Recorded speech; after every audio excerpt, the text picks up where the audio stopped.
Voilà, enfin la vérité est sortie. Willy Dombo a demandé à la maman de la fille, est-ce que c'est réellement ta fille qui était dans la résidence?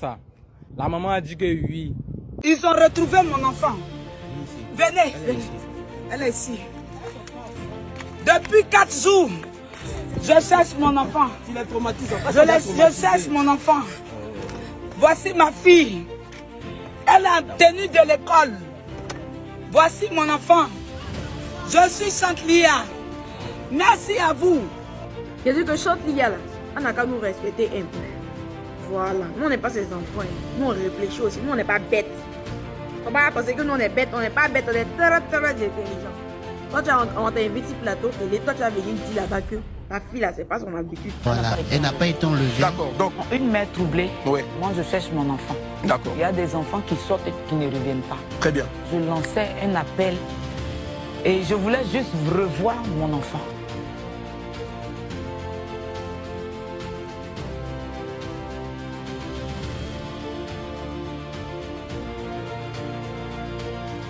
Depuis le 11 novembre 2025, la jeune lycéenne Yoro Esther, fille de la Chantelia, est portée disparue à Dabou, en Côte d'Ivoire. Sa mère a lancé un appel à témoins, craignant un enlèvement ou des pratiques occultes. Le 15 novembre, elle réapparaît saine et sauve, mais visiblement perturbée. Selon un témoignage, elle aurait dormi dans des maisons inachevées ou dans la rue. Sur les réseaux, les débats font rage. Certains affirment qu'il s'agit d'un kidnapping ou d'un rituel, tandis que d'autres évoquent une fugue volontaire. Une vidéo montre Esther dans une résidence meublée, dansant et buvant avec une amie, ce qui alimente la thèse d'une escapade. Sa mère, quant à elle, dit avoir été couverte de honte, mais reste reconnaissante envers tous ceux qui ont participé aux recherches. Aujourd'hui, l'enquête se poursuit, tandis que l'affaire soulève des questions sur les valeurs, la jeunesse et la responsabilité. Écoutez le témoignage de sa camarade et donnez votre avis. On est en famille de toute façon. Expliquez-nous calmement ce qui s'est passé. Alors, bien évidemment, pour avoir déjà discuté avec vous, pour connaître l'histoire, en tout cas votre version, je vais vous aider pour que ce soit plus facile.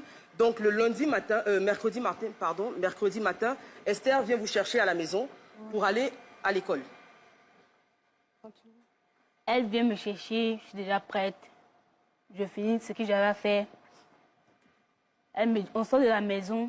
Il était quelle heure? Il était 7h25. On sort de la maison. Voilà que ses cheveux se coupent. Elle me dit, Béré, mes cheveux sont coupés, qu'est-ce que tu fais? Il dit, tiens mes tapettes.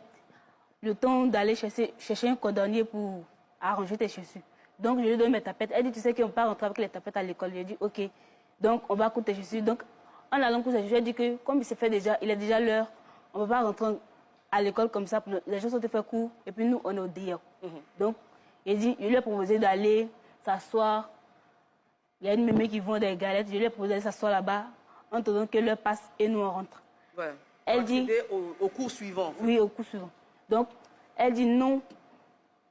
Je préfère appeler mon chéri pour aller dans sa résidence. Dans sa résidence? Oui, oui. À 7h30, là. D'accord. Oui, pour aller dans sa résidence. Je lui ai dit, non, on peut aller chez la mémé pour attendre. Elle dit, non, Béré, non. On va aller dans la résidence de mon chéri, non.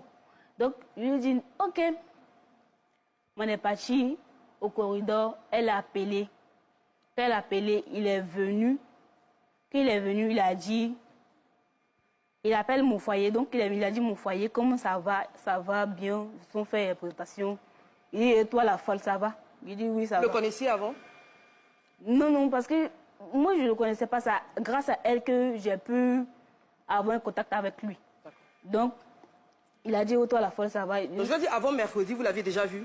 Oui, oui. D'accord, ok. Oui.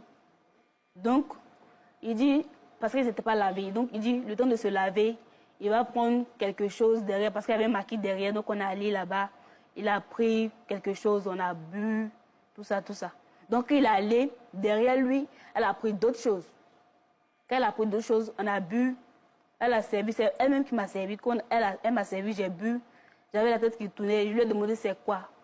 On ne va pas faire de publicité, mais en tout cas c'était de la bière. Oui, oui. Donc, ma tête à 7h30. Oui. Pour aller. Donc, ma tête tenait, je me suis couchée, je me suis levée, je tournais. Je disais les bêtises, elle riait. Donc en fait, vous n'étiez pas habitué à l'alcool. Donc Non. ça a commencé à vous fatiguer. Non. Oui, ça a commencé à me fatiguer. Donc, quand il est venu, elle a dit que la folle est saoulée. Il dit que, ok, allons-y à la résidence. Bon, elle va aller se reposer là-bas. Quand on est arrivé à la résidence, moi, je suis allée me coucher. Elle était au salon avec l'amie de son chéri. Comme je me suis réveillée, je suis rentrée au salon. Elle faisait que défiler de la chambre avec son chéri. Elle défilait. Donc, je vois qu'il essaie de dire, Esther, on doit aller à la maison. L'autre, il a dit que je suis jalouse ou bien, que de les laisser tranquille. Donc, j'ai laissé. Je vois qu'il est juste arrivé, il dit, Esther, à la maison. Elle me dit qu'elle ne bouge plus. Il dit, pourquoi? Il était 18h. Elle me dit qu'elle ne bouge plus. On va faire une petite pause là et rappeler déjà que l'abus d'alcool est dangereux pour la santé, que l'alcool est interdit aux mineurs. Il faut quand même le préciser. Nous, on suit juste le déroulement de l'histoire. Donc, à 18h, vous voulez rentrer, elle ne veut pas rentrer. Elle dit, elle ne rentre plus. Donc, il a dit, son chéri, il a dit, rentre à la maison. Elle dit non, qu'elle ne peut pas rentrer. Moi, je lui ai dit, rentre à la maison. Elle dit non, elle ne peut pas rentrer. On lui a demandé tous. On a dit en même temps, pourquoi? En même temps, elle nous a regardé. Elle dit que si je rentre à la maison, maman va me tuer, qu'elle me réveille à 4 heures pour me frapper, que je ne peux pas rentrer à la maison. Donc, je lui ai dit que si moi je rentre à la maison, qu'on me pose des questions sur toi, je vais venir dire où tu es. Elle dit que non, pardon. Maintenant, lui qui était là-bas, il a dit que je suis sorti de ma maison, il nous a chassés. Il a dit de sortir de sa maison. Donc, quand on est sorti, elle dit que pourquoi je ne veux pas qu'on reste ici. Il dit que lui doit faire des médicaments, que si on voit, on ne va pas vouloir causer avec lui. Si on le voit dans la rue, on va le dépasser. Donc, il ne veut pas. Donc, le chéri ou l'ami? L'ami. Ok. Donc, quand on est arrivé au dehors, elle causait avec son chéri devant. Et puis, moi, j'étais devant. Donc, moi, parmi eux, ils ne me calculent pas parce qu'il me dit que moi, je suis un enfant, que je suis bête. L'autre me dit que toi, si tu te joues aux bêtes, c'est que tu ne vas jamais avoir un mari dans ta vie. Non. Que quand tu te proposes ça, tu dis non. Quand tu te proposes ça, tu dis non. Donc, moi, j'étais devant, donc j'étais te causer. Et puis, lui a dit que je vais te donner la clé de la résidence. Tu vas aller, on va aller là-bas, nous deux. Et puis, tu vas aller accompagner Bérénice à la maison. Elle a dit non. Donc, lui-même, ce n'était pas dans son intention de rentrer, d'aller à la résidence. Il avait blagué pour qu'elle puisse partir. Donc, elle est partie. On s'assise devant la résidence jusqu'à 1 heure. Parce que la résidence et puis ma maison font face. 1 heure du matin? Oui, jusqu'à 1 heure. Et puis, elle dit, il ne vient pas, pourquoi? Donc, on s'est levé, elle dit, on a essayé de marcher un peu. Quand on a marché, on est arrivé d'un coin, on a vu une maison inachevée. Quand on est arrivé là-bas, on est rentré dans la maison inachevée.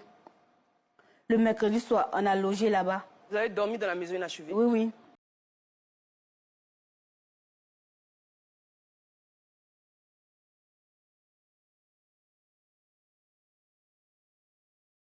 Yoro Esther et sa copine sont donc de retour. Depuis, ça va dans tous les sens sur les réseaux. Très peu soutiennent la thèse de l'enlèvement, et la grande majorité soutient celle d'une fugue, surtout en considérant des vidéos qui montrent les jeunes filles s'amusant dans une résidence. Des interviews de la famille de Yoro Esther ou de sa copine donnent des informations plus ou moins précises sur l'histoire. Toutefois, les enquêtes sont en cours pour enfin résoudre cette affaire. Le plus important dans l'histoire, c'est que les jeunes filles soient revenues saines et sauves. Si vous avez aimé la vidéo, que cette expérience traumatisante les changera positivement et interpellera les uns et les autres à prendre toutes leurs responsabilités en main.